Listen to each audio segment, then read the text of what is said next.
l'Organisation internationale de la francophonie qui a sorti un guide pour tout l'espace francophone. Et nous voulions inviter les organisations de la société civile, d'abord eux, parce que c'est tous les acteurs qui vont s'approprier ce guide.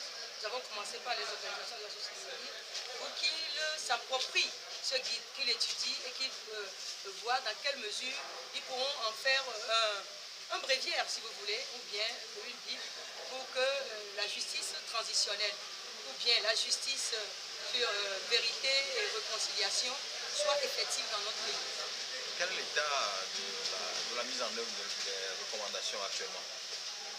Quel est l'état de la mise en œuvre des recommandations? Oui. Quelles recommandations? De la CVGR, bien sûr. Le président, le représentant du ministre des droits de l'homme l'a dit. Vous, en tant qu'organisation de la société civile.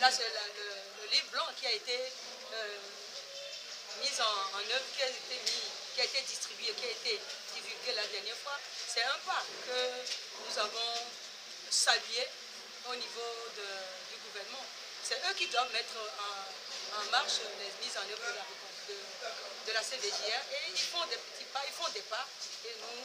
Vous avez parlé de petits pas, ça veut dire qu'il y a des pas, il y a des pas qui se font, il y a des actes qui se posent et nous saluons ces actes-là, nous les encourageons à continuer dans la voie. Qu'est-ce que vous attendez à la fin de cette rencontre avec les responsables de la société civile? Nous voudrions qu'ils s'approprient le guide de l'organisation que l'OIF a sorti, puisque avec ce guide-là, beaucoup de pays ont avancé dans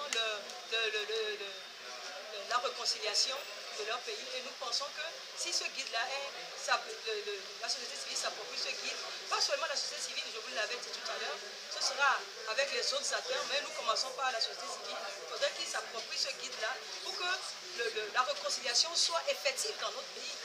Et comme beaucoup d'autres pays ont utilisé ce guide-là, nous allons profiter des expériences des uns et des autres pour que la réconciliation soit vraiment, comme on l'a dit, effective. Alors, quelle est la contribution de la société civile dans la mise en œuvre de ces recommandations de la société civile?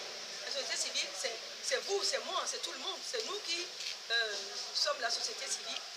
Et nous allons voir dans quelle mesure, si le guide nous convient, les actions et les actes que nous allons poser, nous allons voir pendant les 3 jours des travaux qui vont se dérouler, nous allons voir les actes que nous allons poser ensemble en tant que société civile, vous, moi, tout le monde, ce que nous pouvons poser pour que la réconciliation soit effective dans le pays.